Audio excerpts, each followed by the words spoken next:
తెలంగాణ రాష్ట్రంలోని హైదరాబాద్లో నడిబొడ్డున ఉన్నటువంటి రవీంద్ర భారతి ఆడిటోరియంలో శనివారం రోజు అభిలాష హెల్పింగ్ హ్యాండ్ వ్యవస్థాపకులు డాక్టర్ సరోజిని అమ్మ ఆధ్వర్యంలో జాతీయ సేవారత్న, జాతీయ నంది సేవారత్న అవార్డు ఫంక్షన్ నిర్వహించడం జరిగింది.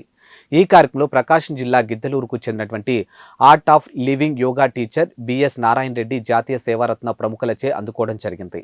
ఈ కార్యక్రమంలో పాల్గొన్నటువంటి ఏపీ టూరిజం శాఖ రాష్ట్ర డైరెక్టర్ పోకాల రామకృష్ణారెడ్డి మాట్లాడుతూ సామాజిక సేవ చేసేటువంటి వారిని గుర్తించి ఒకచోట చేర్చి ఈ విధంగా అవార్డులు, ప్రశంసా పత్రాలు అందించడం చాలా ఆనందంగా ఉందని తెలియజేశారు. అవార్డు అందుకున్నటువంటి బిఎస్ నారాయణ రెడ్డి మాట్లాడుతూ వేరు రకాల నిరంతర సేవా రంగంలో ఉన్నందువల్ల 39వ అవార్డు అందుకోవడం చాలా ఆనందంగా ఉందని తెలియజేశారు. ఈ కార్యక్రమంలో నేటి అమరావతి చీఫ్ ఎడిటర్ మున్నం చిన్నా సుబ్బారెడ్డి, నేటి Amaravati chief editor event manager Amrit Kumar, event manager Mahesh తదితరులు పాల్గొన్నారు.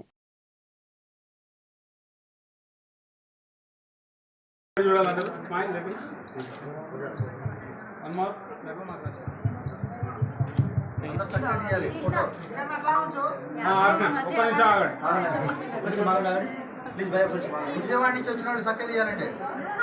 ఫోటో సక్క తీయండి. కాస్త నవ్వాలి సార్, నవ్వండి సార్. Thank you. ఆగండి ఆగండి భయ్యా. పేరు బిఎస్ నారాయణ రెడ్డి.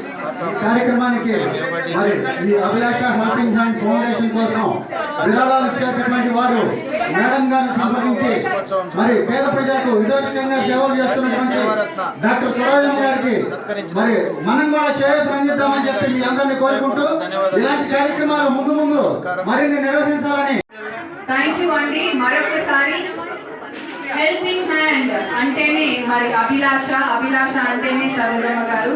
సో ఈ రోజు ఈ కార్యక్రమం మరి సేవ జాతీయ రత్న అవార్డులు అందరూ తీసుకున్నారు. సేవకు గాను మరి అందరినీ సత్కరించుకున్నాము. మరొకసారి మీ అందరికీ అభిలాష హెల్పింగ్ హ్యాండ్ ఆర్గనైజేషన్ తరఫున ధన్యవాదాలు తెలుపుకుంటూ మరి